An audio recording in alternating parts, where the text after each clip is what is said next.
independent thoughts, independent life. This is Chad Benson.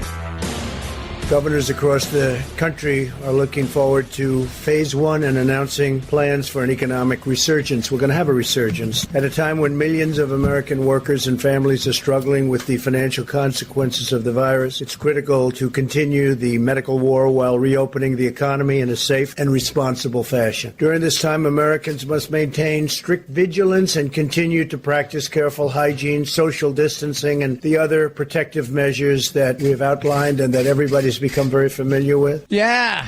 How about that? Another day, another coronavirus world that we're living in. What? Yeah, did you guys know about the coronavirus? You guys heard about the coronavirus? Anybody heard about this? It's crazy.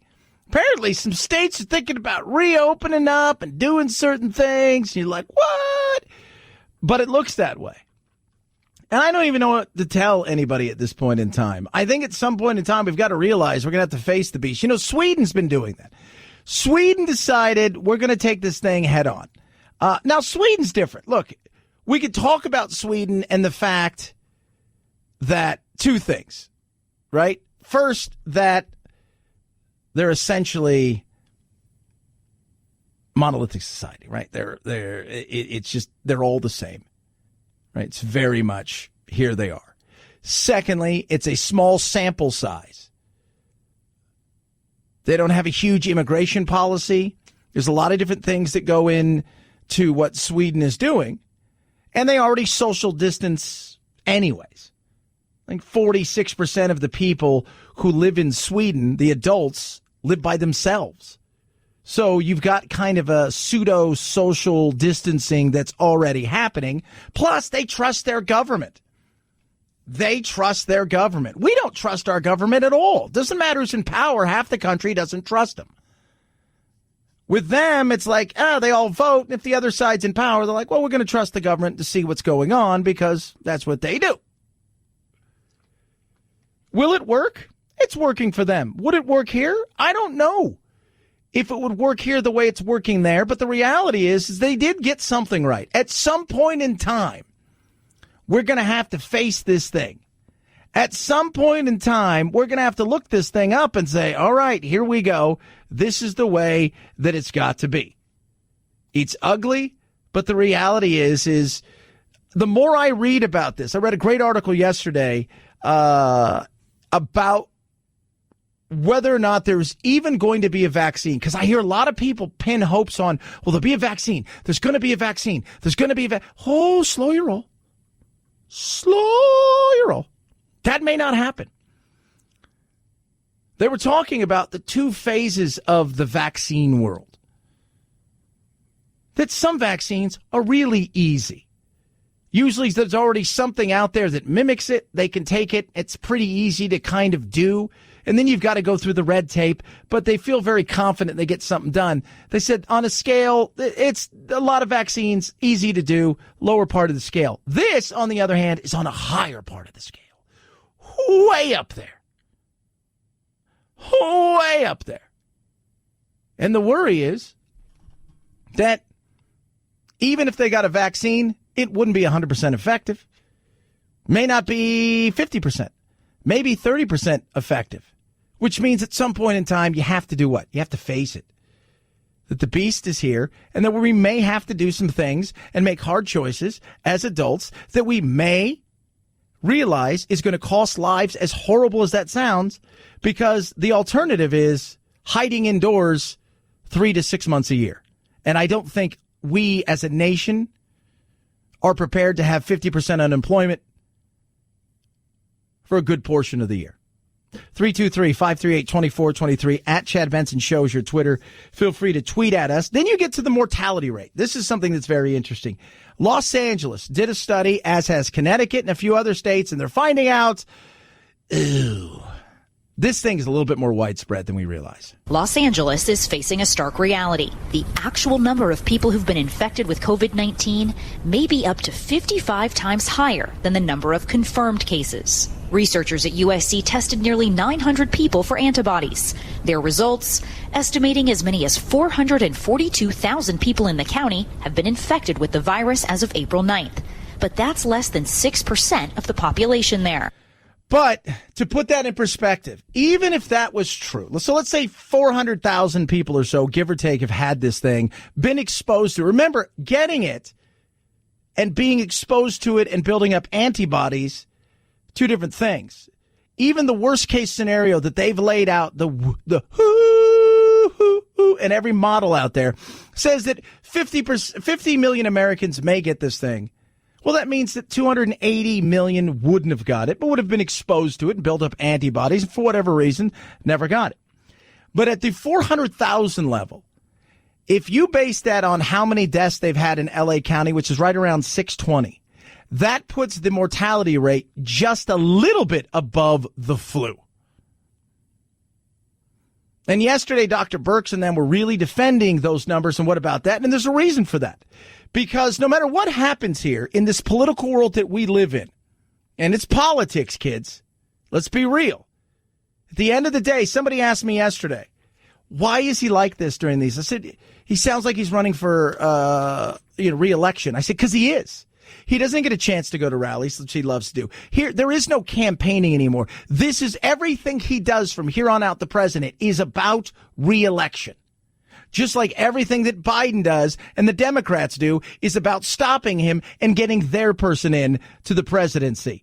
This is what it's about at this point in time, as awful as that sounds. In saying that, Trump's got to walk a weird line, and he doesn't do a great job at it. Empathy's not his strong point. Empathy's not. Right? He's not Deepak Chopra. He's a little bit more Anthony Robbins. You ever seen Anthony Robbins? You ever really see Anthony Robbins? Oh, you see some of that stuff, but you ever really see him? You pay $10,000 to go there for a weekend. I tell you what, he's a tough nut. He screams, he yells, he drops the F-bomb, he gets in your face. He has very little empathy for any of the things that you want to bring in your problems. That's not what he's about. Trump's kind of that way. He walks that weird line of he doesn't want anybody to die. And at the same time, no matter how he shows it, doesn't come across like he's very empathetic. He's not that. He's that quiet kind of grandpa, you know, where he's never said that he loves you, but you kind of know he loves you. That's what he kind of comes across as. So Dr. Birx yesterday, has to defend this because let's just say for the sake of argument, 6 months from now, we realize that this thing it infected 50 million. Out of that, though, it wasn't much worse than the flu as far as its death rate, but it just is a little bit more contagious. People are going to ask the questions financially. So wait a minute, we ruined ourselves for this.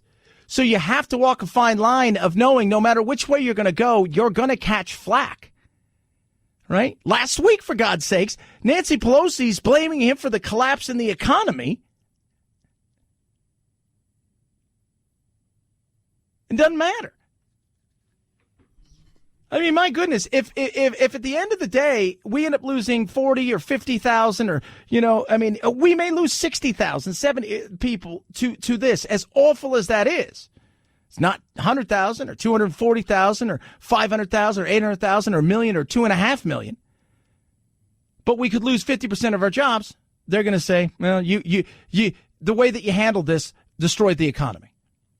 You should have shut down sooner. Well, that would have destroyed the economy sooner. Oh, yeah, but you don't understand. We're never going to know the real numbers. But as we're starting to see from more and more of these antibody tests, even if you cut that in half, this is not the death sentence that a lot of people make it out to be. And at the same time, right, it is election year. And because of that, these numbers are going to be looked at aren't just going to be numbers about who lived and who died and what those numbers are. They're going to be looked at economy-wise.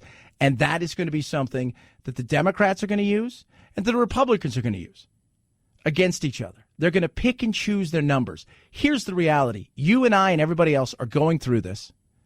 I don't care about the politics, but I understand we live in a world of politics, and you never let a tragedy go to waste, and they're going to jump on every opportunity, and both sides are going to do it. But we are in the midst of this thing, and we better figure out what our next step is really going to be. And if a vaccine isn't going to prove to be the end-all to be-all that some people think, then we better find some real therapeutic treatments that are going to change the way that we see this thing so we can get back out there and start to rebuild our lives. And I say start because it's not a flip of the switch. It is going to take a long while to get back to where we were. Every month, you can usually add another year onto how long it's going to take to build ourselves back up pre-coronavirus. 323-538-2423 at Chad Benson Show is your Twitter. Feel free to tweet at me. You can text the program as well. Lightstream is here to help. That is a good thing. All of us are looking for a little bit of help. Maybe you've got way too many credit cards, and for a lot of people out there, they've got too many credit cards. And you're saying to yourself, I'm paying 19% APR. Ooh, what do I do? Well, you can do something easy with my friends at Lightstream. You can quickly roll your balances from multiple credit cards into one single loan payment. So a monthly loan payment, that's one, with rates as low as 5.95% APR with auto pay, much lower than that national average of 19% APR. No fees with Lightstream. Absolutely no fees. Application quick and easy, 100% online. You can even get your money as early as the same day. Now, this is what I love. Apply today and get a special interest rate discount. I'm saving you even more money. What? Go to lightstream.com/Benson. That's lightstream.com/Benson. Subject to credit approval. Rate includes 0.50% auto pay discount. Terms and conditions apply. Offers subject to change without notice. Visit lightstream.com/Benson for more information. Chad Benson Show.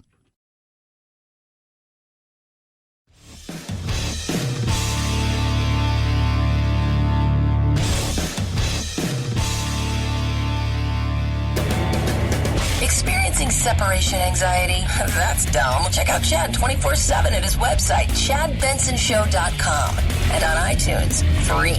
The Chad Benson Show. Never feel lonely again. South Korean officials quickly disputed those reports, saying they had seen no confirmation of those reports, nor had they seen any unusual activity in North Korea. And there have been reports in the past of Kim's demise, which clearly were not true. But U.S. intelligence will continue to monitor, especially given his disappearance from the public view. Yeah, little Kim, not been seen. Where is he? Is something wrong with him? Some people say he had some heart issues. He went in for surgery. He hasn't been seen in a while.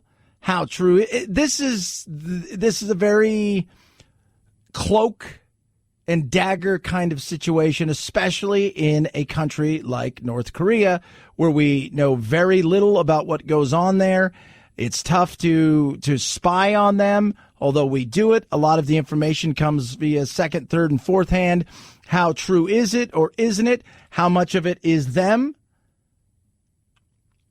But this kind of out of nowhere yesterday that he had surgery and could have been for his heart, that he's not doing well.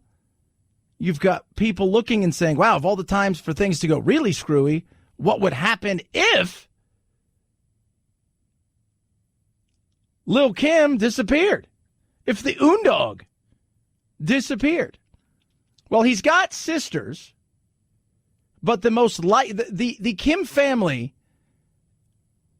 would not disappear anywhere. He's got sisters, and of his sisters, there's a few, but the reality is the one that everybody has the most confident is his younger sister, Kim Yo-jong. She's 31. Check out this title. First Deputy Director of Propaganda and Agitation Department. So it's crazy to think about that. That's your gig. What are you? I'm in the Propaganda and Agitation Department. Solid gig. She's only 31. She has been seen as definitely, if there was something to happen, as the successor. She has built Lil Kim's identity. She's kind of like what Posh Spice was to David Beckham. She crafted a lot of what you see with Kim Jung-Un. If something was to happen, and you don't know if anything is there. That's the thing. Here's the thing with a very quiet weird world is he could have been dead for 5 days. We wouldn't know about it. Could have been dead for a week or two. We wouldn't know about it. Could be dead for a month, and we wouldn't know about it. Or he could magically rise again because he was none of those things, and he was just playing up to the people. That's the weird thing. The sad thing is, this is also a nation with nuclear weapons, who's been shown in the past to rattle their saber and have a little bit of instability and instability at the top. So, who knows? How big would this story be had it not been for the coronavirus? This would be a huge story. Yes, yesterday, we didn't get a chance to get to it, but on Sunday in Nova Scotia, there was a rampage shooting. 18 people killed. Think about that. 18 people killed. I mean, 18 people shot and killed. And nothing. Well, it wasn't the coronavirus. The coronavirus is dominating the globe, but that would have been another one of those stories that would have sat at the top of every single newscast in a small little area in Nova Scotia, a guy who premeditated. He had a cop car. He had the full uniform. He had everything. He went on a shooting spree. But because of the coronavirus, it is a quick blurb. And that's what happened. Now, if this guy would have come out and said he did this because of the coronavirus, it might have been a bigger story.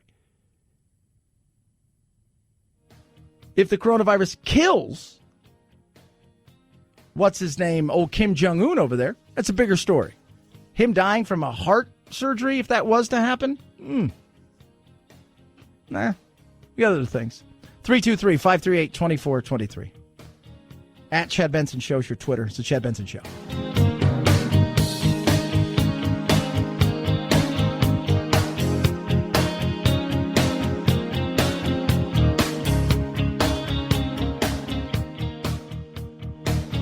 Chad Benson Show.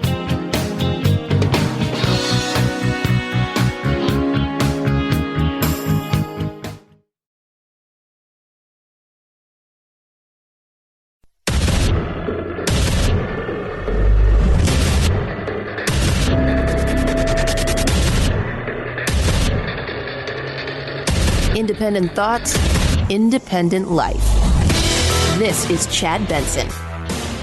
We're going to need to be doing something like 5 million tests a day in early June to start opening, up to 20 million tests a day to fully reopen as soon as possible by the end of the summer. We're only doing about 150,000 tests a day right now. Yeah, we're doing about 1.5 to 2 million per week. We really need to get up to at least maybe 2 times that, 3 times that. But we will as we go into the coming weeks, as regions, states, cities start to go from the gate to the phase 1 and then ultimately, hopefully, to phase 2 and 3.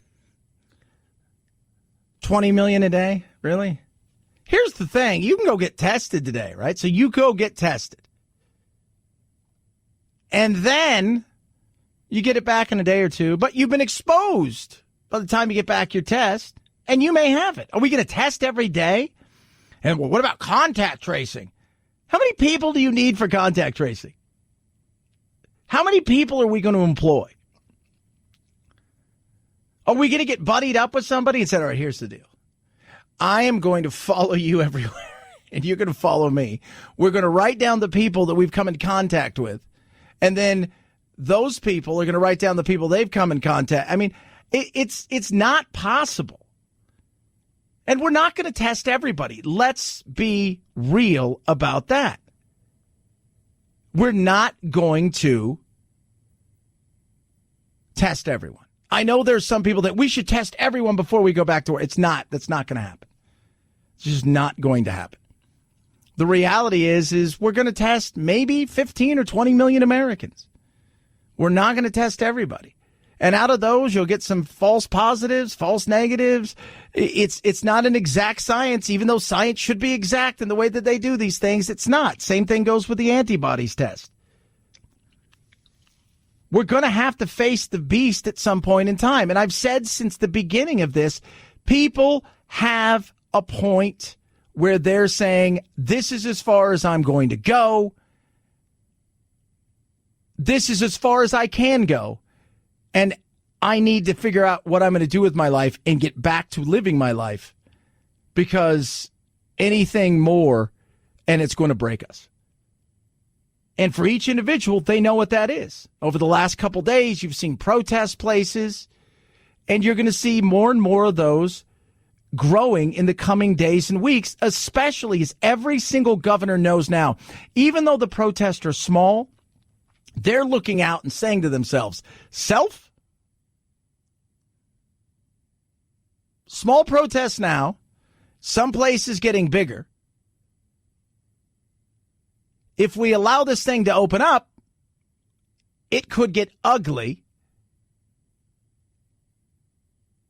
because we'd have to shut it down. Then what happens? What's your message to those protesters? Unless we get the virus under control, the real recovery economically is not going to happen. So if you jump the gun and go into a situation where you have a big spike, you're going to set yourself back. So as painful as it is to go by the careful guidelines of gradually phasing into a reopening, it's going to backfire. But there's going to be a resurgence in the virus once we get back out there. That's going to happen.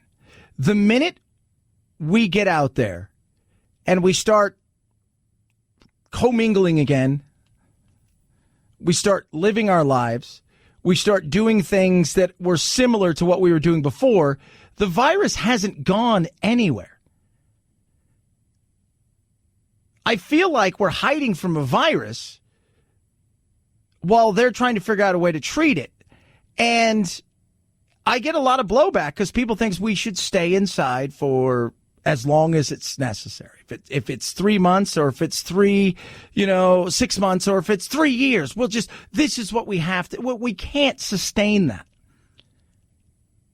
I think everybody realizes that. I think there's a lot of people out there, the average person, who has miscalculated how long they could survive without a paycheck, how fast it would be that their debt would rise to a certain level, and that their financial constraints would be much larger. I think they thought, well, I can make it 3 or 6 months, right? We're only talking about a month. Well, they're only going month to month because they want to make sure that you have a little bit of hope that at the end of this month that you're going to be released back into the wild, if you will. People are upset and angry, and they're scared. That's the other part of this that we don't talk about. They're scared. They're scared not only about this thing that they can't see, but they're also scared about the thing that they know is coming, which is financial ruin.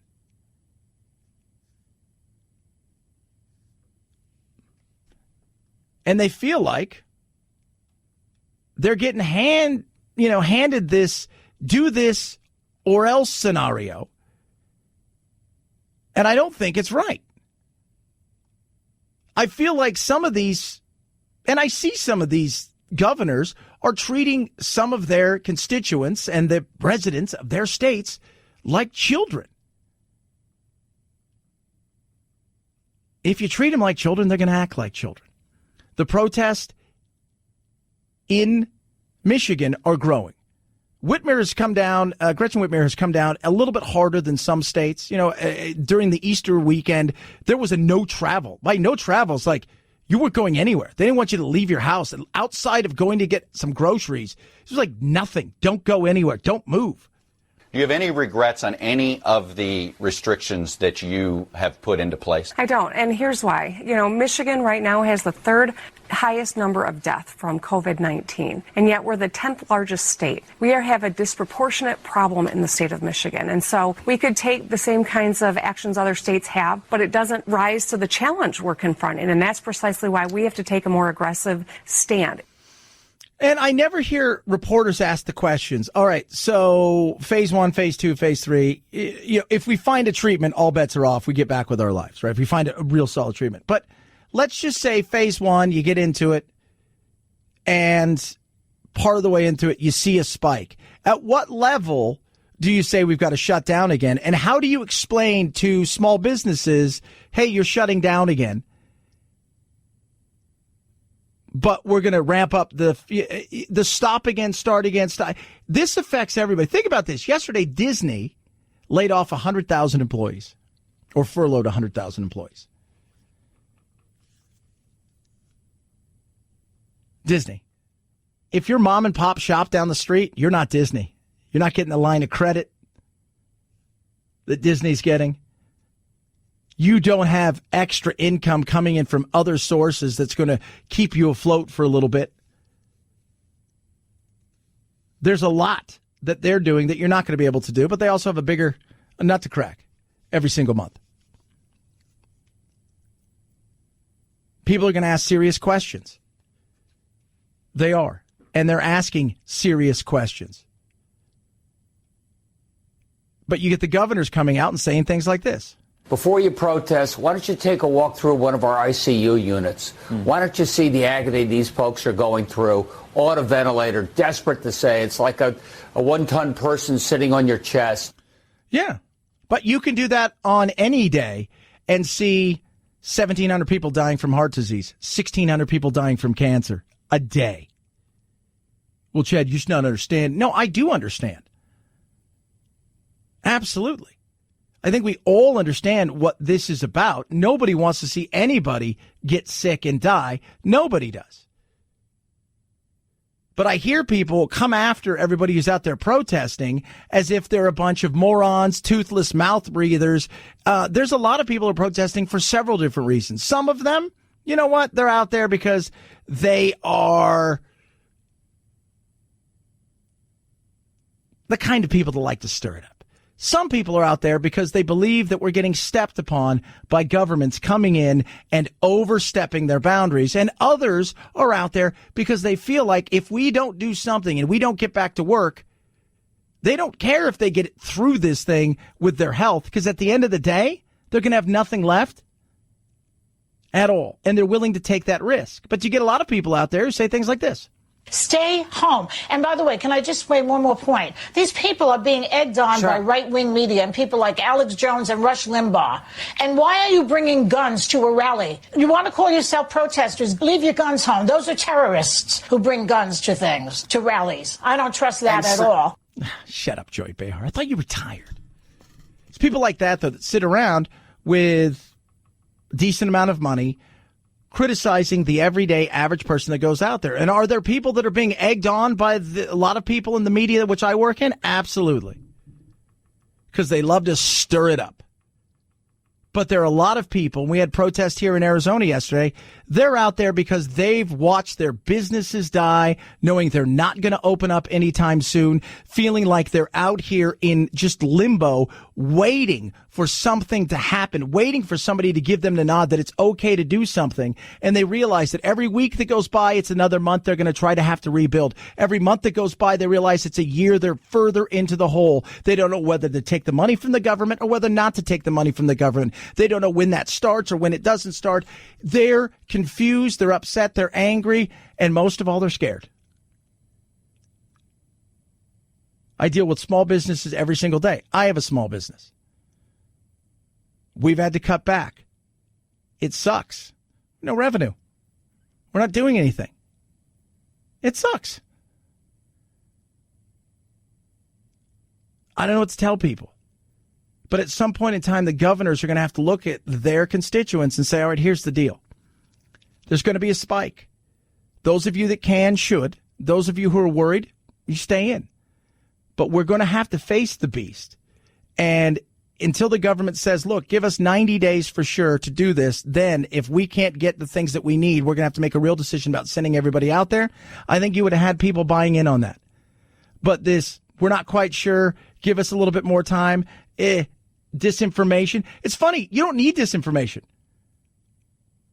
on any of this stuff. Because every day they're giving you new information that contradicts the information they gave you before, and these are the people we're supposed to be looking up to. People are afraid, and they're desperate. And I understand, because I think we've all been there. Anybody who's lived their life and tried anything has all been there. But it's only going to get worse unless we have real transparency and a true game plan for people to say, look, we're going to get this thing, we're going to fight this thing through June 1st. We've got the best people in the world working on it. We're going to get there. But the reality is this.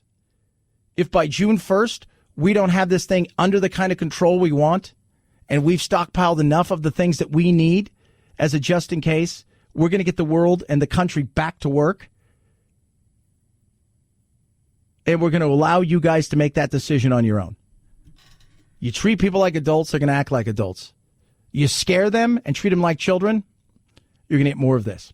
323-538-2423 at Chad Benson Show is your Twitter. Feel free to tweet at me. AMAC, Association of Mature American Citizens, offering you a free 1-year membership. Free, you say? Yes, free.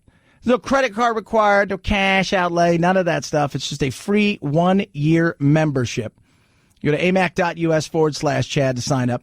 They're out there on your behalf, fighting for things like common sense immigration reform, fighting for Social Security and Medicare solvency, making sure it's there when you need it. They're also there to help you in situations where you may need help. Hey, I don't understand this or I don't understand that. They're the fastest growing over 50 organization in the country, and they offer you so many benefits. They're too numerous to mention. And when we reopen, you can take advantage of retail, restaurant, hotel discounts, and many, many more. Join today. It's free. It's on me. Go to amac.us/Chad, amac.us/Chad, amac.us/Chad. 1 year. It's free. It's on me. Chad Benson Show.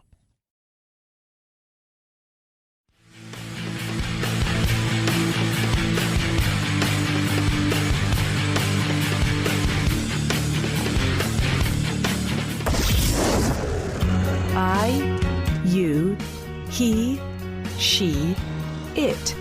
Lucy is a girl. Point of personal privilege, please do not use gendered language to address everyone. Shut up, boo. Ain't nobody got time for this. This is the Chad Benson Show. Our mentality was to go out and win. And Michael Jordan did win. The Last Dance, about Jordan's last NBA season with the Chicago Bulls, premiered Sunday night to an average of 6.1 million viewers for the 2 episodes simulcast on ESPN and ESPN2. ESPN says that's the biggest audience ever for an ESPN documentary. And it caused a lot of chatter on social media, the #1 trending topic on Twitter Sunday, along with the top Google search trend. Yeah, it was. Really interesting just to watch and to get the behind-the-scenes look. Look, here's something about Jordan. Dude wanted to win. Didn't care how he did it. As long as he won, that's all that matters. He was going to outwork you. Here's the thing. This is the frightening thing when you have people like him, and there's very few that ever end up like him in the world. Not only does he have the most talent in a lot of ways, he's going to outwork you. A lot of times you have somebody who's got tons of work ethic but mediocre talent, or tons of talent and very little work ethic. People say that about Shaquille O'Neal. Would have been the greatest basketball player of all time had he had the same kind of mentality of Kobe Bryant. LeBron has work ethic and a drive that is right now second to none, but he's also got tons of talent. In soccer, Lionel Messi and Cristiano Ronaldo have obsessions, and that's what it takes to get to that level. But to get to that level, and you see this, you sacrifice a lot. Your relationships, you're driven beyond belief to win. So it was really a very interesting thing. If you haven't watched it, I highly recommend it. Is it as entertaining? Like, if you love sports, you're going to absolutely love this. If you don't love sports, you're going to get a lot out of it. It's different than, say, the Tiger King, which is still just crazy. It's like the best way to describe, like, crazy. I can't wait for that movie. 323-538-2423 at Chad Benson Show is your Twitter. Speaking of sports, lawsuits abound. Technically, the games that haven't been played are considered postponements, not cancellations, and so MLB teams can keep the money that fans have paid for tickets. That doesn't sit well with Matthew Eisenman, who says he bought a partial New York Mets season plan, and Susan Terry Baser, whose 6 tickets to a May 9th Red Sox-Yankees game are now useless. They say they were denied refunds totaling nearly $3,000. They're seeking a class action certification to add more plaintiffs to their lawsuit. Yeah, on top of that, you've got lawsuits by many people against Ticketmaster and Live Nation because, well, there is no concerts. Most concerts were canceled. A good portion of concerts already next year have been canceled. Some 46% of all sporting events have been canceled. So people want their money back. Ticketmaster is trying to figure out a way to, well, hold on, they're postponed, and we'll figure it out. Live Nation's offering 150% of the value. So you bought something for $100, they're going to give you not a refund, but like a credit of $150 where you can use it somewhere else. They're desperate too, and this is going into the billions, and this is just the beginning of what's coming. 323-538-2423 at Chad Benson Show. That's your Twitter, kids. Happy Tuesday! Chad Benson Show.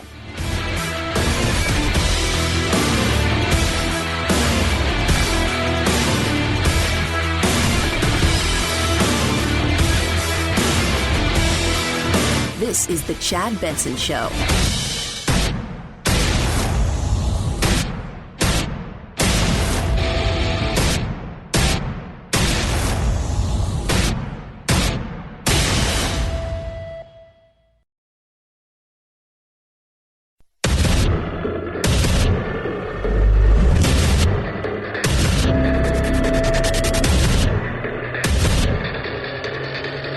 Independent thoughts, independent life. This is Chad Benson. I don't have a timeline. My timeline will be based upon what the scientific data says. And if the data says we can open back up, we will open back up. That is Atlanta Mayor Keisha Lance Bottoms. She doesn't have a timeline. Why? Because people want to know, when are you going to open back up? Everybody wants to get back to work. I don't know a mayor, a governor, somebody who works anywhere, a human being that doesn't want the world to reopen. I have yet to meet that person. Doesn't mean there's not people out there that say, you know what, I like the fact that I get to work out of the house. Doesn't mean there's not people out there that are saying, I like the fact that even though I have to go to work every day, there's no traffic. You're going to find some of those people. Everybody wants to get back to work. Each state is going to take it upon themselves to figure out when they're going to move into that phase one. And there are some states that are already going to be at least pushing themselves out there for phase one, states like Georgia. But it doesn't mean that their mayors are going to be all over it. Until we can broadly test everyone who I believe has been in contact with someone who's tested positive or has reason to believe that they have been exposed, I think that we will all be at risk. Well, we're always going to be at risk. And here's the reality of this thing. It's in the world that we live now. It's on things. Everything you touch has the potential to have something. It's out there now. So all we're doing testing-wise is trying to find out, have you had it? Maybe you've got the antibodies for it. Or do you currently have it, but you have absolutely no symptoms whatsoever? Or are you sick, and are you sick with this specific thing?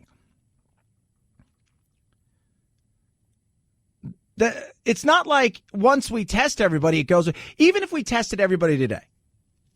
So let's say we test every man, woman, and child in America, legal, non-legal, residents, people born here, every single person in the country now. The virus still isn't gone. It's still out there on stuff. Testing, let's just say, because we got producer Phil back. So let's say we all get tested, right? So Anthony, myself, Phil, we all go get tested. Phil comes in contact with somebody who he doesn't know has it, but he's tested negative for it. But that was 2 days ago. Oh, Testing's great, but that's basically about the data. It's not a cure. It's not the end-all to be-all. It's not going to move us from point A to point B. It gives us a better idea of certain things, but it really isn't changing a ton. I think people, well, if we had all this testing, we say, okay, so let's say we test everybody today. What happens then? Well, then we know. Well, what do we know? Well, we know who's got it and who doesn't have it. Well, no, you would know at that moment who's got it and who doesn't have it. But it doesn't mean tomorrow that those people that could have affected somebody else who tested negative today. Oh, yeah. You know. And if it stays on certain surfaces for X amount of time, what happens then? Oh, I never even thought of that. No. Maybe the approach we're taking isn't the right approach, but it's the approach we're on. It's the path we're on. So what's the best way of doing it? Well, we're going to let the states handle it. And I think some states are going to fumble it. I think some states are going to do okay. I think some states are going to be overly cautious. And I think some states are going to be too eager. At the end of the day, you've got human beings making choices. But you're a human being. You're an adult. You're going to have to make your own choice for yourself and what's best for your family when the time is right. 323-538-2423 at Chad Benson Show is your Twitter. Feel free to tweet at us. You can text the program as well. I know it's frustrating for a ton of people, and everybody wants to see people get out there, and they want to see people get back to work. And who doesn't want to see that stuff? I mean, God, everybody wants that. And again, governors are going to take everything into consideration. And some governors, like I said, will fumble the ball. Some governors will be way too late into getting in or out of something. And there's going to be a lot of governors who while cautious, are going to do it the right way. Governor Kemp of Georgia, he wants to get this thing going today. In the same way that we carefully closed businesses and urged operations to end to mitigate the virus spread, today we are announcing plans to incrementally and safely reopen sectors of our economy. He's talking movie theaters, I guess, and bowling alleys and tattoo parlors and places to get your hair done. I mean, what do you say? This is the guy who didn't know. I didn't know people were asymptomatic could spread it. I mean, we'll see. Maybe it pays off. Maybe it doesn't. Maybe he allows the cities to do the things that they do. Some states are everything's going to come from the marching orders from the governor. And even though cities may complain, business owners looking at the governors and not at the cities. And there's going to be some battles even there. What is the timeline? Don't know. For some cities, for some states. Los Angeles, totally different. They're in a situation where this is going to drag on for a long time, and they realize this. We asked you to sacrifice and to help save lives, knowing that it would be a blow to your stability and your income, but knowing that not doing this would be far, far worse. I'm going to tell you, after all of this is done, people are going to say, no, we shouldn't have done it. There's going to be a ton of people out there that will be naysayers. And there are going to be other people out there who say we should have done it sooner. We're never going to know the exact numbers. We're never going to know the entirety of how this thing has affected everybody globally, how many numbers are really out there, how many people have really, really been infected and never even knew they were infected or thought they had a head cold or thought a few different things. And some people who get through this are going to come out the other side broken financially and say it was not worth it. All of us remember the 2008 recession. Until now, it was the biggest economic blow of our lifetime, and it hurt. Yeah. But there's no way to sugarcoat this. This is bigger, and it will hurt more. Yeah. It's just when. When? I've talked to a couple, two or three restaurant people that I know that are making decisions in the next, I'd say 15 to 30 days of whether or not they're going to pull the plug on everything. This is going to be a lot worse than 2008. And every month that goes on, it's going to be even worse. And every month that goes on, that's another year of rebuild.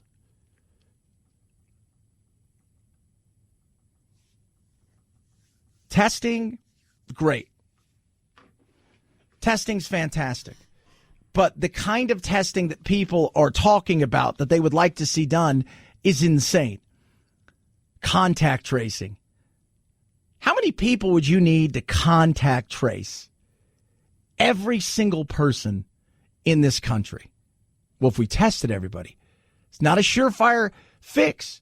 Testing only gives you knowledge of who's either had it or has it. It doesn't give you a fix. And at what point, if you're a governor, do you say, we got to get back to work? We've got to get out there. We've got to get out there. Because when I've talked to several governors across this country, whether via text or we've interviewed them off the air, they all said the same thing. The pressure I'm getting from the business community is huge. And they understand the risk, but they also understand the fact that everything they have is going down in flames. And a new study was done about restaurants, like how long and how many restaurants. And I've already, in my area where I'm at, I've seen two of my little favorite places where I like to go. One, I think, is temporarily shut down. The other one said they will not be reopening. And that's big. That's huge. Like, I love that. But when you start to look at some of these things and you're starting to realize that probably 40% of businesses, restaurant businesses, may never reopen. Some will adapt for a little while, but they're not going to adapt forever. That's an eye-opener right there. That is an absolute eye-opener. This is what's crazy. So it's a new poll. Think about how many people are employed. 500,000 restaurants, 11 million workers nationwide. Independent restaurants. These are independent little restaurants, mom and pop shops, that a good majority of them say, at best, it's a 50-50. 80% of restaurants are unsure about reopening altogether. James Beard Association found independent restaurants laid off 91% of their hourly employees, 70% of salary employees as of April 13th. Double-digit increases in both categories since March. Sales drops have been 77%. 30% say they do not believe they can survive another month. And 80% say they don't know if they're going to reopen at all. And even when they do, you're not bringing back the entire staff, are you? Well, yeah, why wouldn't you? There's this crazy misnomer that tomorrow, if we reopen, that the entire staff comes back. It doesn't work that way. It doesn't work that way at all. Here's the reality of it. You open tomorrow, you bring back part of your staff. People are still going to be afraid to go outside, especially in a place where you could be sitting close to people. The second thing is, you're going to have people that have no money or people that may have some money but are afraid that they may not have any money if we have to shut down again. So why would you bring back everybody if you think you're only going to get half the business? 323-538-2423 at Chad Benson Show's your Twitter. Feel free to tweet at me. A little what's trending. Chad Benson Show.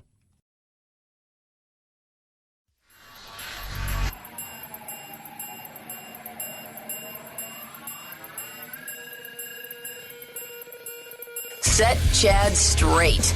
Text the show, 323-538-2423. That's 323-538-CHAD.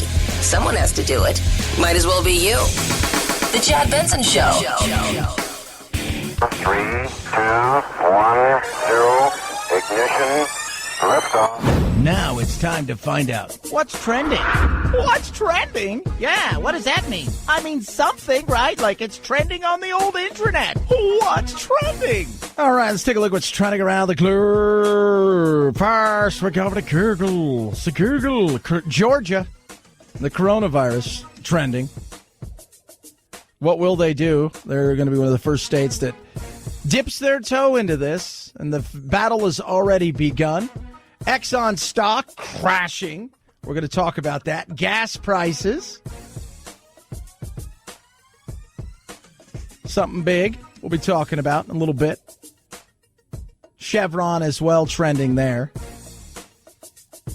Because if you've not seen the oil apocalypse, today is another one of those days where you're going to hear about oil, and we'll break it down in detail in a little bit. Queen Elizabeth, trending on both Google and Twitter because it's her 94th birthday.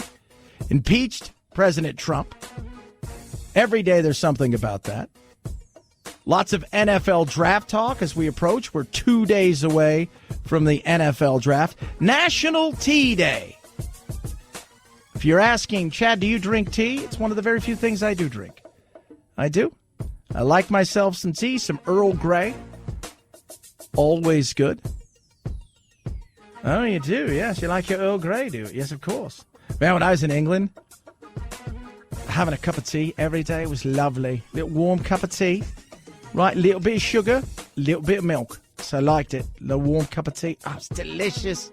Became a pro at tea making, I did. Oh, I did. Tip Tuesday, if you have a chance and you're out there supporting your local businesses. And I try to, even if like I do fasting. Like yesterday, I only ate last night. I didn't eat anything yesterday. Today I'll have kind of a regular day. But I'll still go next door to our little deli, whatever it is, next door that we have in this cafe in our business park. Because we've emptied out the business park. Right now, I can see no cars, and I'm looking out the window. My car's down a little bit, and there's nobody that ever parks by me. When normally I get here early enough that I get a parking spot, but I try to go there, and just giving a tip to help people out is a great thing. You have a chance to do that today, because there are still a good portion of people that are fortunate enough to be working and having a gig. That's good. Try to do that. Tom Brady is also trending because, well, it's already had an issue in Tampa Bay. Yeah, already had an issue. Was cited. Let's talk about the sports teams and how great they've been I got to tell you this story, too. I always tell people, I'm not one to gossip, so you didn't hear this from me. But, our parks are closed down, and so a lot of our park staff, they patrol around just to make sure that their people aren't in there with contact sports and things. And saw an individual working out in one of our downtown parks, and she went over to tell him that it was closed and it was Tom Brady. Oh, my goodness. Well, there you go. Wow. So he has been cited. That's the mayor of Tampa, Jane Castor. She's not one to gossip, but let me tell you a story. You didn't hear it from me, but he was cited for working out at a park. It's funny because in Tampa, Florida residents have been issued a stay-at-home order, except if you want to go to the beach. 323-538-2423 at Chad Benson Show's your Twitter. Oh, Tom, you're terrific. Chad Benson Show.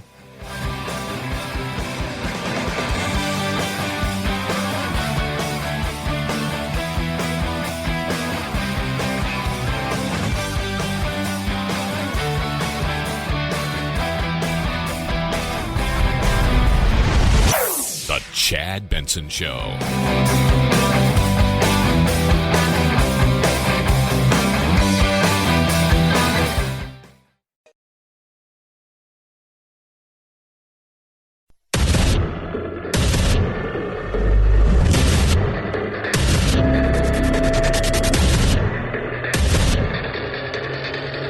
Independent thoughts, independent life. This is Chad Benson. people out here enjoying this beautifully sunny day, and that's because Denmark is now starting to lift its month-long lockdown. A number of small businesses are back in action: hairdressers, nail salons, massage parlors. The logic is that these are places where only one customer would come into contact with another person, rather than large groups of people in cafes and restaurants, for example. Those places are not yet open. So Denmark's opening it up. Sweden never closed down. They have a different society than we do. So their results are going to be a little bit different. We're going to see cities and states across the country do their own thing in the coming days and weeks and months. Case in point, Georgia. In Georgia, where there have been nearly 20,000 cases of COVID-19 reported and nearly 800 deaths. Governor Brian Kemp declaring gyms, hair salons, and bowling alleys can reopen on Friday. He initially resisted calls to shut down. By taking this measured action, we will get Georgians back to work safely. The mayor of Atlanta blasting the governor's decision. Continue to stay home, follow the science, and exercise common sense. So they're going to start the reopen. Two biggest states in the country, as far as New York and California, different path. In California, with more than 30,000 confirmed cases, Governor Gavin Newsom saying they're not seeing the downward trend needed to reopen. Deaths continue to rise, hospitalization numbers modestly continue to rise, and ICU numbers beginning to flatten. In hard-hit New York City, the mayor canceling all non-essential events through June, including iconic celebrations like the Puerto Rican Day Parade and the Pride March. The numbers dropping, but the city still seeing more than 1,000 new cases per day. Two different ways that they're going to take on this. Nobody knows which way's right or wrong. The loss in revenue, the loss in people's livelihoods, the upcoming apocalypse when it comes to the financial wave that's coming is going to damage some people, and it's going to cost lives as well. On the other side of it, trying to do all you can to protect human life, there's nothing wrong with that. At the end of the day, the unknown is we still don't know a ton about this virus. It's novel. A lot of viruses are very similar. So because they're very similar, it's easier to come up with vaccines, things of that nature that they can mimic and figure, oh, this is how this one works. This is not one of those. This is not one of those viruses that's just, oh, we got a great idea. We think we can find a vaccine for this. This should be no problem. It does a lot of this. It's 96% that. It's not working that way. And the thought process is, well, this is no big deal, right? We're going to get a vaccine sooner rather than later, and we'll figure this whole thing out, and we just have to get through this. Well, what if we don't have a vaccine? In the New Yorker, New York Magazine, they talk about it. What if we never get a vaccine? What if that doesn't happen? So COVID-19 is related in the SARS family. They're very similar, they say. Both very easily passable and transmittable. But even though they're similar, and you would think it'd be almost identical in some ways, easier to come up with a vaccine, there's two versions, they say, that they tested, both successfully triggered the host animal's immune system to produce antibodies, but neither was effective at protecting against the illness. People think, oh, well, if you make antibodies, it's going to be protective. They say, well, no, hold on a second. That's not true. We're able to induce an immune response, but it wasn't good enough to really protect against the disease. And on a scale of pretty easy to do to really hard, this one lives up there in the really hard area. They say the worst case scenario, the absolute worst case scenario, is called immune enhancement. So what this does is it causes vaccines to make the symptoms of the infections worse instead of preventing the virus from entering healthy cells. The antibodies help them do so. This happened as recently as 2016 with the dengue fever, when 800,000 Filipino school children were given a vaccine, and instead it made things a lot worse, including killing 600 of the children. So what happens then? Well, the reality is at some point in time, we're going to, I believe, find a treatment. Even before a vaccine ever emerges, we're going to find a treatment for it. Doesn't mean it's going to be foolproof. Doesn't mean it's going to cure everybody and fix everything. But it'll be kind of like getting a Z-Pack. You go, you say, hey, we should test you for the flu. You don't have the flu. We're going to test you for coronavirus. Oh, you've got the coronavirus. Take this. This should really mitigate most of the symptoms and the damages, and then that it could cause, and then you'll be up and around in X amount of days. In some cases, doesn't matter. Some people that are dying, if they caught the flu and they got it really bad, they would have a tough time surviving. Catching this, for them, is absolutely a real life and death struggle. But when you start breaking down the numbers as best that we can, you kind of see what you've got here, who's really in a position of being in a bad place if they caught this, and other people who it could be uncomfortable, it could be potentially life-threatening, but the reality is if you got this, 99.1% to 99.4% are going to survive it. It's not a death sentence. 323-538-2423 at Chad Benson Show is your Twitter. Feel free to tweet at us. Oil. Now, if you guys are not following oil, here's another one of these stories that is absolutely just has a huge effect on our economy. And it's crazy what's going on right now. In the oil fields of West Texas, it's dead. There's nothing going on. Brent Stanley buys and sells mineral and land rights and has watched his business dwindle as crude prices have fallen off a cliff. But in a state that produces more than 40% of the nation's oil, it isn't just the energy sector that will suffer. If there's no oil and gas jobs, there's no one spending any money. The regulators of the Texas oil and gas industry will meet today to consider cuts in the state's oil output. Yeah. So the oil side of things are crazy. Now, is it the trader side of things? Is it there's so many things. This is one of those weird things where you're finding everything that could go wrong, that could happen, is taking place. This is the oil apocalypse. We always thought that oil could get down to sort of the Yankee retired numbers, like 1 and 2, 3, 4, and 5. But, based on today's action, the Yankees might need to have negative numbers on their back. Negative numbers. How's oil negative? Because the contracts in the futures market. So oil producers and traders will buy a future contract, December oil. It's trading at X, Y, and Z. You purchase it. Maybe you actually have oil. You purchase it where you go long in the oil prices in a certain way because you think to yourself, oil could go up. I'm holding this, or you sell the oil prices to protect yourself in the event of something happening, and traders get involved in this. What's going on now is the apocalypse for oil. Not only do you have Russia and Saudi Arabia that went at it, you're cutting barrels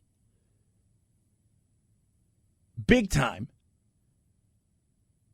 If you have contracts today for May, so they're being delivered today, so you have a choice. You could sell out, right?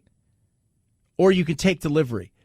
Right now, if you have oil, you're going to actually have to pay somebody to come take your oil because there's just a gluttony of it. And oil is trading. Let's take a look at the current oil price, and then I'll give you how much it is to get oil out of the ground. Right? So to get oil, think about this for a second. What's it cost to get a barrel of oil? Well, that's got to be. Isn't it cheap? Some places it's very cheap. Some places it's not. So right now it's $20, almost $21 to get oil out of the ground. So if you are in a situation where you're thinking to yourself, well, how much is it for oil itself to break down? So here's a perfect example. So we do it two ways here. We have shale and we have non-shale. For us, it's $23 just to get the oil out of the ground. So every barrel you produce, you're losing $3. Non-shale, it's a break even at this moment in time. Anything under $30 is catastrophic. Places like Saudi Arabia, where, and you got to think about something too. We have Saudi Arabia, it is $9 to get it out. Why? Well, because they don't have, their capital expending is nothing. Their production cost is nothing. They've got it on blast. They don't have taxes. They don't have production costs the way that we do. The administration, transportation cost is virtually nothing. We're here in America, it's not like that. You've got taxes of $7. Capital spending's $8. Production costs is almost $6. Administration, transportation's almost, there's a lot that goes into it. The UK, it's $44 a barrel. So they're losing $21 or $24 every time they bring oil. Why would you do that? You wouldn't. It's not profitable. And then you have nobody driving. So it's great for $1 a gallon of gas or $1.50 or wherever it is that you are, unless you're in California, you're still paying ridiculous prices. But at the end of the day, if you've got nowhere to go, it doesn't matter.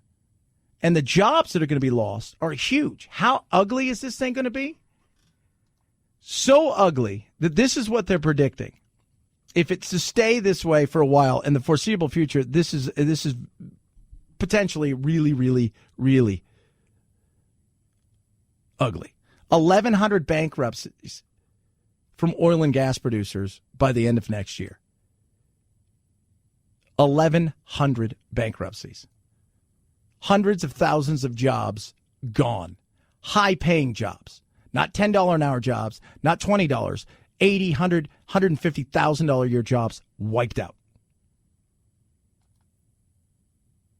Oil and gas business is a tricky one, but I don't think they'd ever thought they'd see something like this. 323-538-2423 at Chad Benson Show is your Twitter. Feel free to tweet at me. That's one of those things where you're like, that's a huge thing. If this was any other day and coronavirus wasn't real, this would be the lead story everywhere. Either Kim Jung-Un and what may or may not be happening, what took place in Canada, or oil right there. 323-538-2423 at Chad Benson Show is your Twitter. Feel free to tweet at us. We're consumers. We love our cheap stuff, right? We do. And we love the fact that we produced a ton of oil and that a lot of people were working. But when this happens, it affects all of us because you're going to have a ton of people without work and none of us have anywhere to go. So who cares if you fill your gas tank up today and you have nowhere to go? It's just nice that you can put $20 in your car and get a full tank of gas. But if you got nowhere to go, does it matter? No. MyPillow. Mike Lindell has flipped over his production line to start making masks for hospitals. So he is blowing everything out. You get a 2-for-1 here. BOGO, they call it. Buy one, get one on everything. From the towels to the MyPillows to the duvet colors, the dream sheets, you name it, they've got it. You buy one, you get one free. You get a 10-year warranty. Everything's made in the United States, and you get a 60-day money-back guarantee. Now, you go to MyPillow.com. When you do, you click on the radio listener special page. You type in code Benson. This is what I love. If you order his book, and if you're one of those people that likes to see a comeback story, his book is amazing. Check out his book. You order it. He's going to ship everything for free, and he's going to throw in a $25 gift card for your next purchase. Yeah, it's amazing. Go to MyPillow.com. Use the promo code Benson. That's MyPillow.com. Promo code Benson. It's the Chad Benson Show.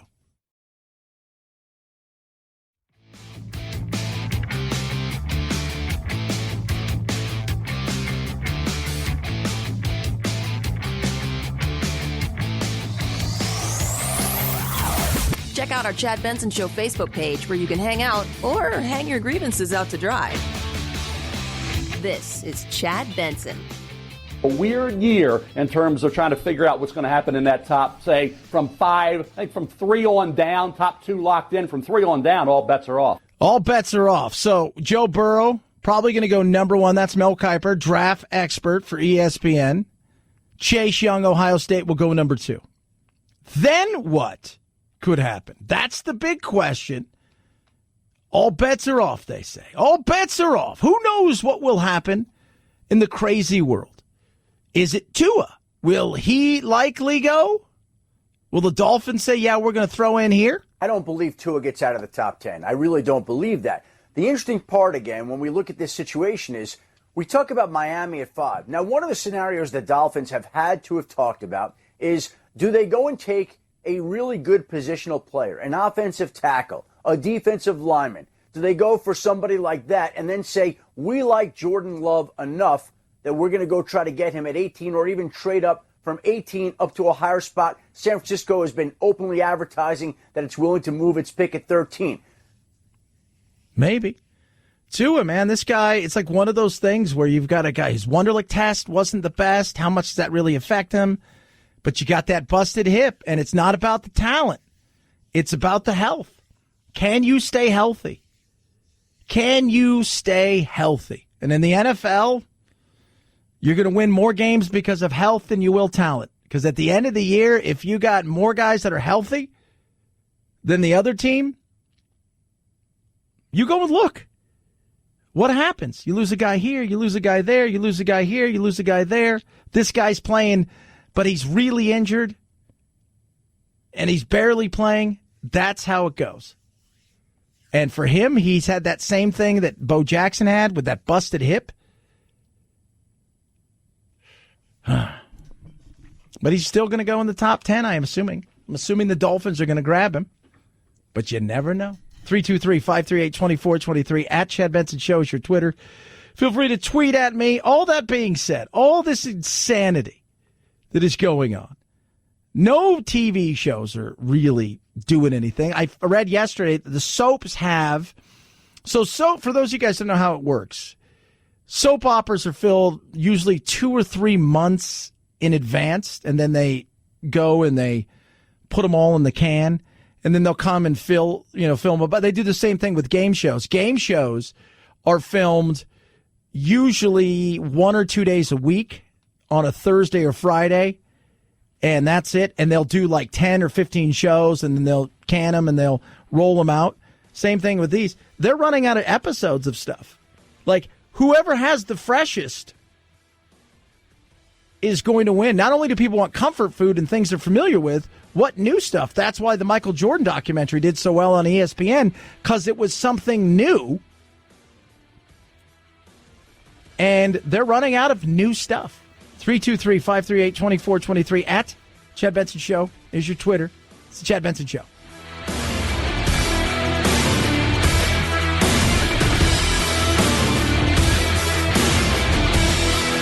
This is the Chad Benson Show.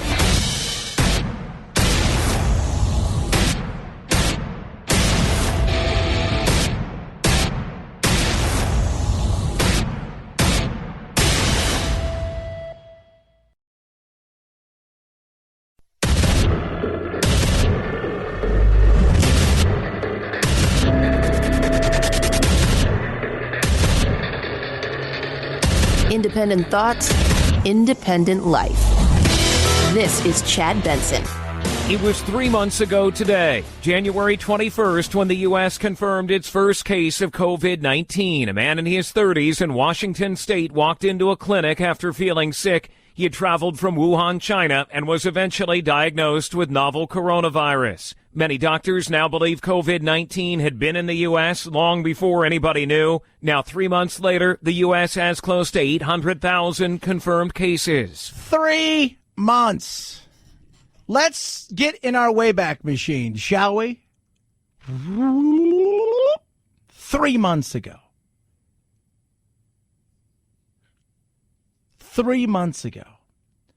Just into the year 2020. We're having fun. We're looking out. We're saying, man, it's going to be a crazy election year. What's going to happen? Where are we going? What do you think? Do you think Trump's getting another term? It's kind of hard to say Trump's not going to get another term. I mean, the economy's like hotcakes and all this stuff's going on, but still we just crowned a new football champion, right? We're just basketball and hockey's roaring. Things are going good around the world. What? Life is good. Then this happened. We're like, oh, well, no big deal. I mean, they seem to have it under control in China.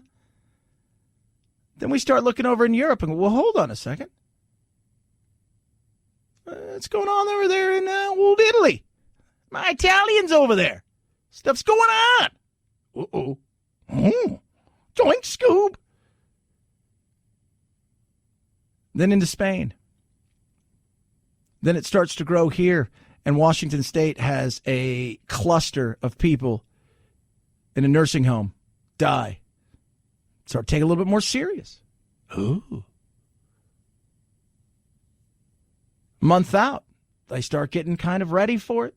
Look, this thing's an epidemic. It seems to be growing, and this is kind of what we know. It's novel because it's new. Coronavirus has been around since the 60s. If you've had a common cold, chances are you've had at least one form of the coronavirus, but not this. It's novel. It's brand new. We don't even know what this thing is. It's novel. It's a new thing. It's novel. It's novel. I've never seen it before. It's novel. Then the WHO says it's a pandemic. Not an epidemic, but a pandemic. Epidemic, regional, right here. Pandemic, global. Things change. Whew. Within 72 hours of that, things changed. Models start coming out. They're talking about millions of people dead just in the United States of America, that this was going to be something that we had never seen. Businesses all of a sudden started laying off people. They started canceling orders. Things changed instantaneously. Whoa. Here we are, though, 3 months removed from that to here. Don't think we're going to get near the millions, but it has changed everything. Everything. The global economy, in the toilet. President Trump, his thought process when he was running for re-election was, man, look at the economy. Now it's like, how did I do fighting a pandemic? A battle on a day-to-day basis in front of God knows how many people. As he argues with people, pats himself on the back, gets destroyed for things that he had no control over. Misinformation, disinformation, and just bad information everywhere. And now the question is, when? When will we emerge from this? And that is a $1 trillion question. Not $1 million question, not $1 billion question, but a $1 trillion question. Nobody has that answer yet. Not yet. 323-538-2423 at Chad Benson Show is your Twitter. Feel free to tweet at me. You can text the program as well. And that $1 trillion question is dangling out there of when. When can we get back out there? When can life get back to normal? Not for a while. Different states are going to approach this in a different way.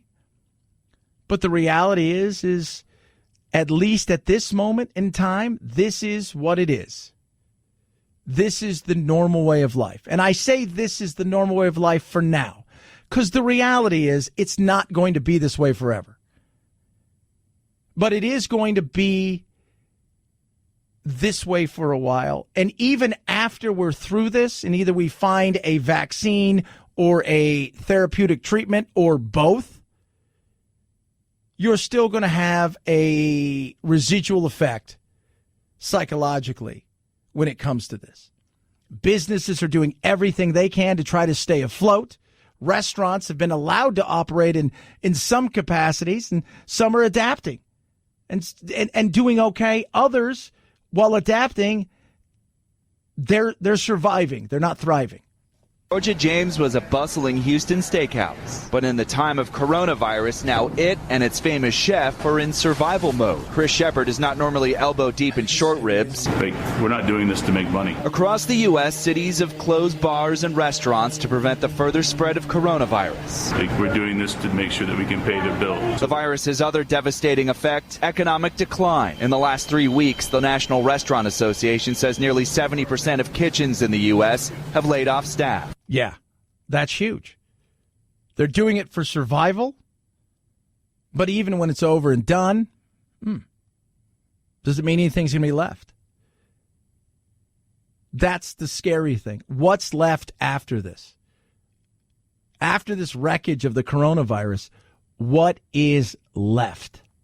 Shepard has furloughed his hourly employees, shuttered 3 of his restaurants, and now operates with a skeleton crew. They call me the Take and Bake Queen. Events manager Stephanie Velasco used to plan big dinners. These days, she's dishing out pre-prepared meals. So this is definitely a little bit of a culture shock for me, but I put on an apron and I was like, this is what I want to do. Her pivot reflects how Shepard's restaurants are now making some money.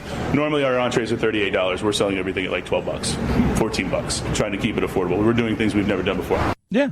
And some will come out of this. That's the other thing. Some things are going to come out of this in the bleakness that we look at this. And we're right. There's a lot. But underlying things that are going to take place in this, there's going to be some good stuff to come out of it. I think we're going to rethink the way that we travel. Do we really need to go to every business meeting, or can we handle things this way? Businesses across the country are saying, we can operate not only streamlined, in a much different way, but also with more freedom and not being tied down to a facility that's really, really big when we don't really need that. There's a lot that's going to come out of this that I think is going to be good. And some businesses will adapt better than other businesses. Some businesses, no matter how good they are in the business that they do, based on the time that we're living in, they're not going to be able to adapt because they're not being able to operate. But others are, and they're going to be able to pivot.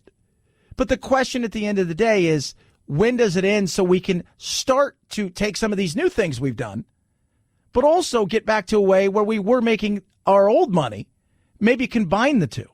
Customers are not allowed to dine in, though they can take out. Especially when you're a horrible cook like me, it's a real benefit.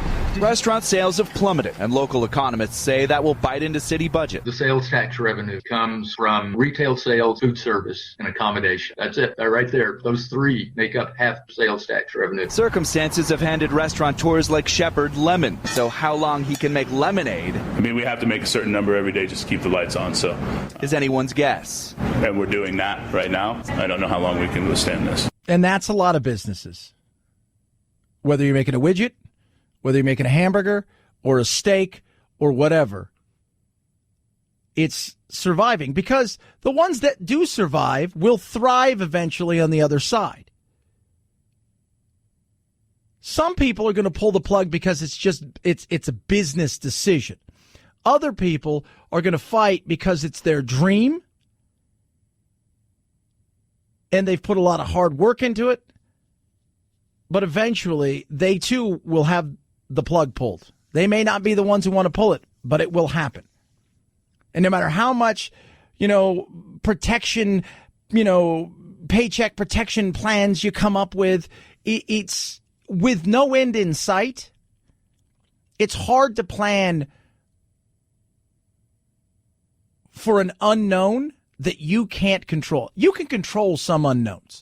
I can control a slump in a marketplace. I can control a few things here and there that you plan for. And you can even plan for some stuff that's unknown. The one thing you couldn't plan for is a virus that takes over the globe and destroys the economy, and in many cases forces you never to operate during a period of time when you would be making money. No matter how much you saved and how much you put forward out there thinking about, hey, this is what we're going to do. I've got 2 friends who run very successful restaurants in Southern California, and right now, and their restaurants are very successful. They are in a heap of trouble right now.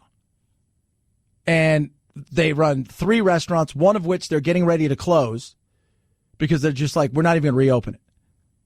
The other 2, they're doing all they can to hold on to. One's doing okay, one, And it sucks. But it's hard. Because like they say, we don't know when the end is coming. That we're going to emerge from this. It could be 3 weeks from now. It could be a month from now. And even on the other side of this, what does it look like? People won't have money to spend. People are going to be afraid to spend money. And people are going to be afraid to go out and sit next to people eating dinner. And that's a lot to overcome. 323-538-2423 at Chad Benson Show is your Twitter. Feel free to tweet at us. But I tell you what, one of their 2 remaining restaurants are going to emerge, and that restaurant is going to clean up. But they're making choices. Big time. Huge. Huge choices. Choices that are going to affect not only their livelihood, but also potentially their golden years. Taking money out that they'd put away for retirement to try to keep something afloat. 323-538-2423 at Chad Benson Show is your Twitter. First responders need your help in more ways than one, and Wounded Paw is there to help. Wounded Paw provides service dogs to first responders, veterans, and their family to help them recover from trauma and transition back into a normal life. Their motto is to save a paw is to save a life. When it first started, it was for veterans, and they've expanded it to first responders and their family. And it is incredible the work they're doing. And right now, they need your help. They're getting more and more calls every day that they need service dogs. And what they do is they rescue dogs that would be euthanized and train them. So shelter dog to service dog. Now, you can take action and help today and turn your extra car, truck, RV, even a boat into a vehicle for change. You're going to be saving a paw to save a life. You can also give cash, and you can even go to smile.amazon.com and set your supporting group to Wounded Paw Project. Donating is easy, and the proceeds are used to protect, advocate, and transform shelter dogs into service dogs for veterans, first responders, and their family. Call 844-678-4PAW. Find out how you can donate, or go to woundedpawproject.org, woundedpawproject.org. Find out everything you need to know right there. You'll be saving a paw to save a life. Chad Benson Show.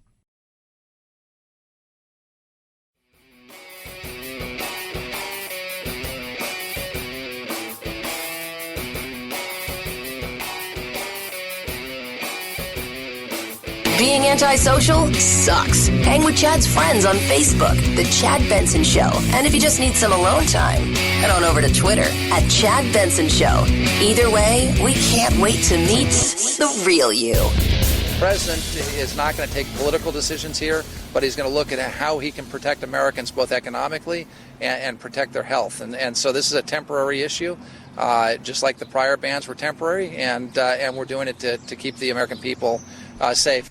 Yeah, spokesperson of the president, Mr. O'Brien, talking about what we're going to do with immigration. Trump's going to go and ban it because he's a hateful individual. So executive orders to stop all immigration, legal or illegal, temporarily because of this scourge of the unknown plague that we can't see. So we're going to put a stop to it. Here's something, though. You know, there's a lot of people out there who I try to look at. There's micro and macro. I'm macro. I look at the big picture. Right? I look at the little, how it affects, but I also look at the macro. Immigration, especially illegal immigration, as you hear everybody say, well, we need to get people who are here illegally. We should get them a stimulus too. And you're just like, okay, just stop with your agenda at this moment in time. Just please. When the economy's booming and there's plenty for everybody and people are desperate for workers,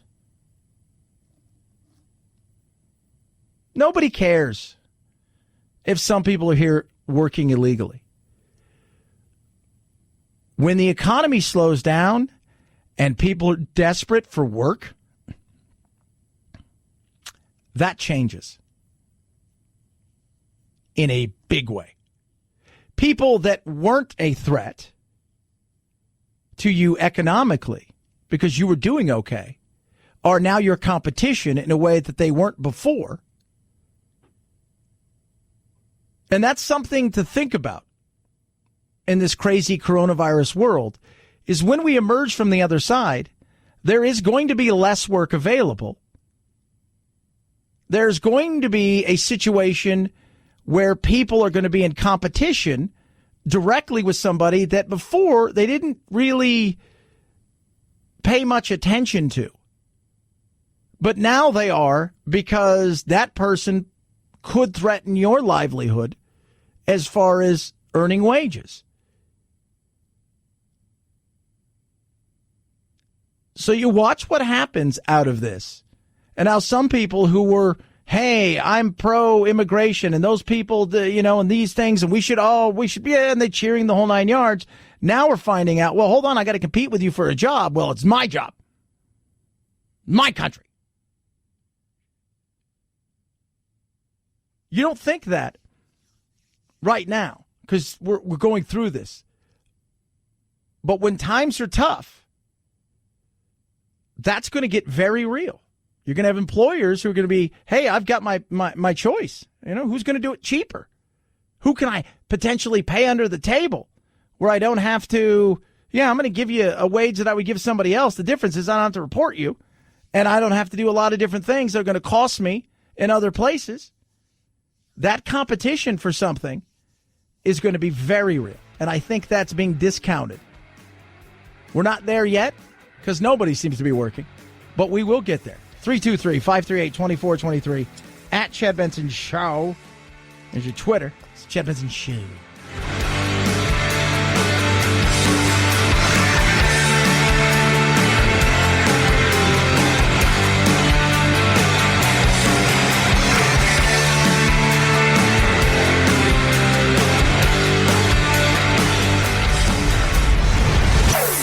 Chad Benson Show.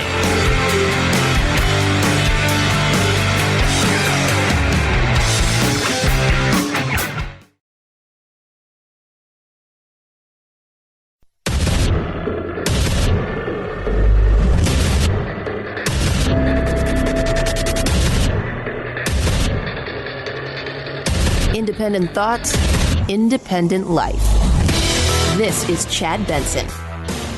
We're going to need to be doing something like 5 million tests a day in early June to start opening, up to 20 million tests a day to fully reopen as soon as possible by the end of the summer. We're only doing about 150,000 tests a day right now. Yeah, we're doing about 1.5 to 2 million per week. We really need to get up to at least maybe 2 times that, 3 times that. But we will as we go into the coming weeks, as regions, states, cities start to go from the gate to the phase 1 and then ultimately, hopefully, to phase 2 and 3.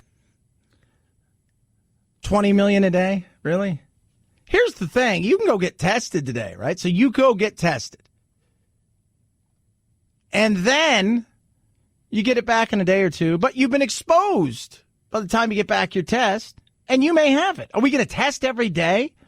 And well, what about contact tracing? How many people do you need for contact tracing? How many people are we going to employ? Are we going to get buddied up with somebody and say, all right, here's the deal. I am going to follow you everywhere, and you're going to follow me. We're going to write down the people that we've come in contact with, and then those people are going to write down the people they've come in contact. I mean, it's not possible. And we're not going to test everybody. Let's be real about that. We're not going to test everyone. I know there's some people that we should test everyone before we go back to work. It's not. That's not going to happen. It's just not going to happen. The reality is we're going to test maybe 15 or 20 million Americans. We're not going to test everybody. And out of those, you'll get some false positives, false negatives. It's not an exact science, even though science should be exact in the way that they do these things. It's not. Same thing goes with the antibodies test. We're going to have to face the beast at some point in time. And I've said since the beginning of this, people have a point where they're saying, this is as far as I'm going to go. This is as far as I can go. And I need to figure out what I'm going to do with my life and get back to living my life, because anything more and it's going to break us. And for each individual, they know what that is. Over the last couple days, you've seen protest places, and you're going to see more and more of those growing in the coming days and weeks, especially as every single governor knows now, even though the protests are small, they're looking out and saying to themselves, small protests now, Some places getting bigger. If we allow this thing to open up, it could get ugly because we'd have to shut it down. Then what happens?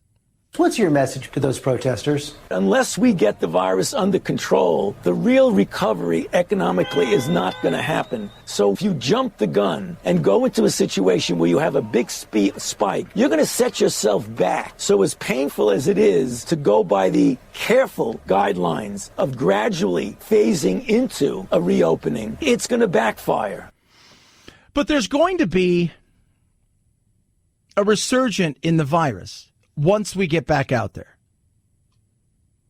That's going to happen. The minute we get out there and we start commingling again, we start living our lives, we start doing things that were similar to what we were doing before, the virus hasn't gone anywhere. I feel like we're hiding from a virus while they're trying to figure out a way to treat it. And I get a lot of blowback because people think we should stay inside for as long as it's necessary. If it's 3 months or if it's 6 months or if it's 3 years, this is what we have to, we can't sustain that. I think everybody realizes that. I think there's a lot of people out there, the average person who has miscalculated how long they could survive without a paycheck, how fast it would be that their debt would rise to a certain level and that their financial constraints would be much larger. I think they thought, well, I can make it 3 or 6 months, right? We're only talking about a month.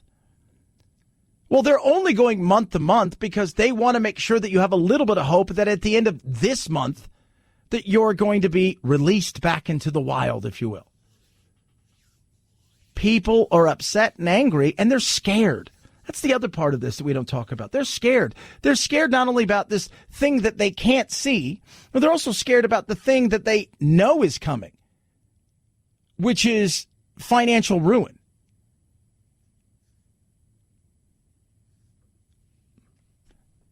And they feel like they're getting handed this do this or else scenario. And I don't think it's right. I feel like some of these, and I see some of these governors are treating some of their constituents and the residents of their states like children. If you treat them like children, they're going to act like children. The protests in Michigan are growing. Whitmer has come down, Gretchen Whitmer has come down a little bit harder than some states. During the Easter weekend, there was a no travel. By no travel, it's like you weren't going anywhere. They didn't want you to leave your house. Outside of going to get some groceries, it was like nothing. Don't go anywhere. Don't move. Do you have any regrets on any of the restrictions that you have put into place? I don't, and here's why. Michigan right now has the third highest number of deaths from COVID-19, and yet we're the 10th largest state. We have a disproportionate problem in the state of Michigan, and so we could take the same kinds of actions other states have, but it doesn't rise to the challenge we're confronting, and that's precisely why we have to take a more aggressive stand. And I never hear reporters ask the questions. All right, so phase 1, phase 2, phase 3, if we find a treatment, all bets are off. We get back with our lives, right? If we find a real solid treatment. But let's just say phase 1, you get into it, and part of the way into it, you see a spike. At what level do you say we've got to shut down again? And how do you explain to small businesses, hey, you're shutting down again, but we're going to ramp up the stop again, start again. Stop. This affects everybody. Think about this. Yesterday, Disney laid off 100,000 employees or furloughed 100,000 employees. Disney. If your mom and pop shop down the street, you're not Disney. You're not getting the line of credit that Disney's getting. You don't have extra income coming in from other sources that's going to keep you afloat for a little bit. There's a lot that they're doing that you're not going to be able to do, but they also have a bigger nut to crack every single month. People are going to ask serious questions. They are. And they're asking serious questions. But you get the governors coming out and saying things like this. Before you protest, why don't you take a walk through one of our ICU units? Why don't you see the agony these folks are going through on a ventilator, desperate to say. It's like a one-ton person sitting on your chest. Yeah, but you can do that on any day and see 1,700 people dying from heart disease, 1,600 people dying from cancer a day. Well, Chad, you should not understand. No, I do understand. Absolutely. I think we all understand what this is about. Nobody wants to see anybody get sick and die. Nobody does.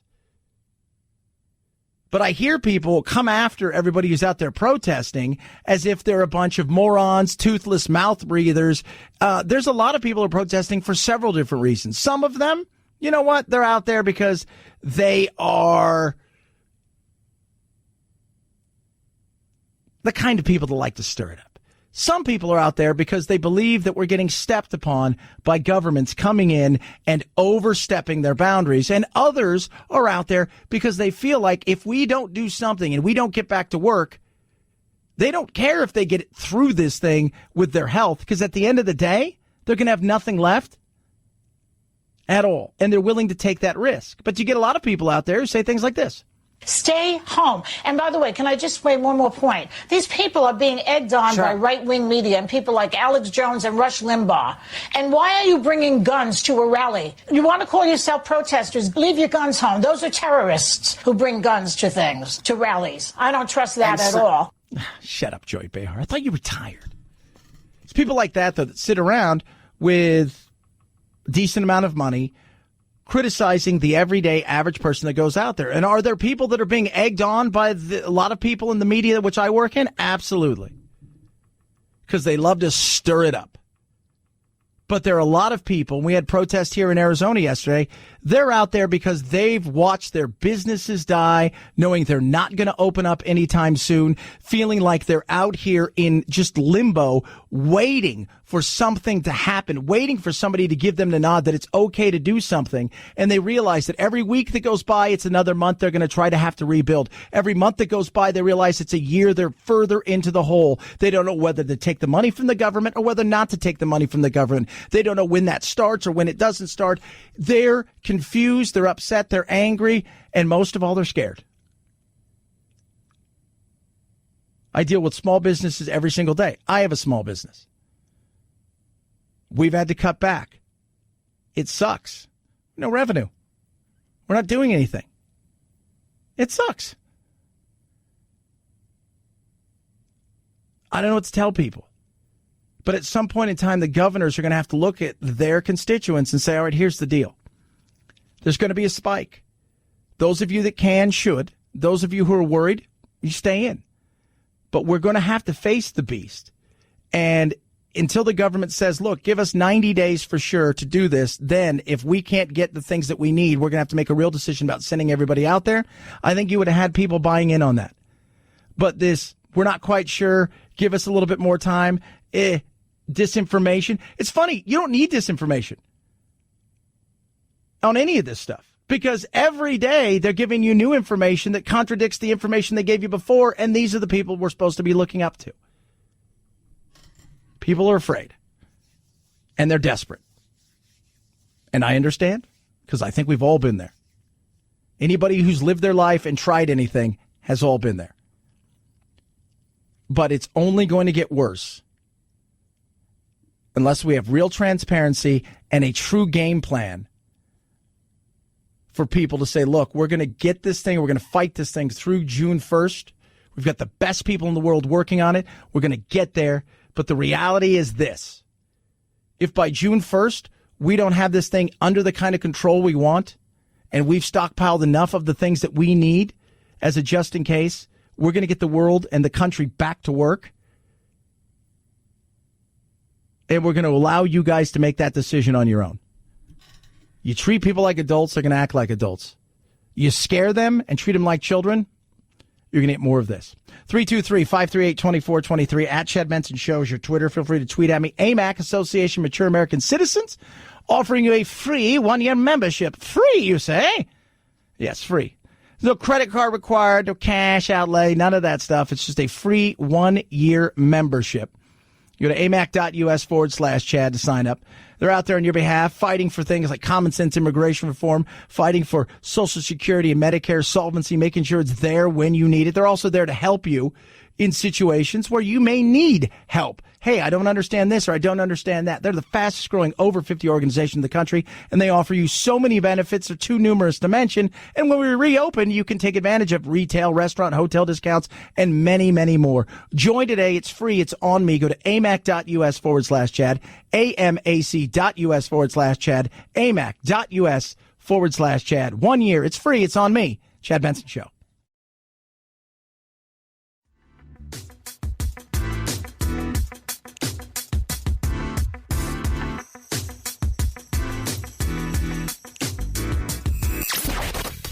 Boys, give me a bowl of chili with plenty of peppers. One Mexican heartburn. Why don't you mugs grow up? The Chad Benson Show, where independent, a la carte thinkers have a seat at the table and a voice in the dialogue. I'll have what she's having. This is Chad Benson. It may be a sign of the coronavirus, something on your skin that's getting the name COVID toe. In the toes or fingers, you could see things that almost look like frostbite. Sometimes there's a change in the skin texture. Sometimes this is associated with discomfort or pain. ABC News chief medical correspondent Dr. Jennifer Ashton says it seems like 20% of COVID-19 patients. Yes, 20% of COVID-19 patients may have this. So about a month and a half ago, 2 months ago when I was sick, and I felt run down, and it wasn't ferocious. I had a bit of a fever. I slept. I was sore for a few days, but I was exhausted, and I slept from Friday through Sunday. But one thing was weird was my toes. So on the inside of my toes, on my left foot and right foot, I had these bruises, and they were turning black. And I thought, I'm going to play a lot of soccer. But I thought it was weird. And I'm like, it's not like I cut it, or did something to it because my soccer boots were 3-4 years old. So I shouldn't be getting blisters now. It was just an odd thing. I thought it was maybe a spider bite or something like that, but it was on the inside of my toes. And that was very bizarre. And they're saying this and other things are potentially happening that you should be looking out for. Kind of skin change, and it can spread way beyond toes and fingers. Everything from bruising to discoloration, ulceration, rashes, hives. The list goes on and on. You can see in some cases a net-like pattern that typically affects the trunk. If you see something like this, don't automatically assume you have the coronavirus. Everyone has a phone with a camera feature on it. So that's a great use for that. You want to take daily pictures. If it's a rash, what we do in the hospitals, we literally take a pen and mark the borders so we can see if it's progressing. Yeah. So, and it did. It was 3 of my toes. Started out as a small little thing and expanded to 3 of my toes, and it was on the inside. So it was no place I would expect to get any kind of blistering. It's just a bizarre thing. And it was during that time, about a week before, and a few weeks afterwards, where it slowly went away. It was just a very odd thing for no reason. So we'll see. I think probably later this week or early next week, we're going to have the antibody test here. My doctor's going to have it available. And I'm going to go get tested and see. You never know. You just never know. 323-538-2423 at Chad Benson Show is your Twitter. 50% of all live sports events are canceled globally as of now. And that will probably grow by the end of the year. Same thing with concerts and movies, productions of movies, plays, the whole 9 yards. And now another loss. The Scripps Spelling Bee was slated to start on May 24th, attracting kids sponsored by 150 local groups across the country.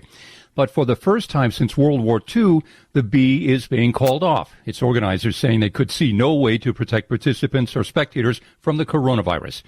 The 2021 Scripps National Spelling Bee is scheduled for June 1st through the 3rd in Maryland. Yeah. Scripps? No. It's over. No spelling bee. Couldn't you? I guess it'd be impossible to do it via the Zoom or interwebs. It's a shame. It's a shame. I look forward to watching kids get decimated and crumble on ESPN. 323-538-2423. At Chad Benson Show is your Twitter. Smile and laugh.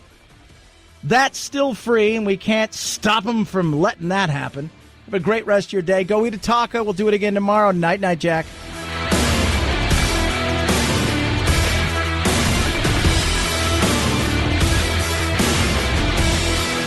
This is the Chad Benson Show.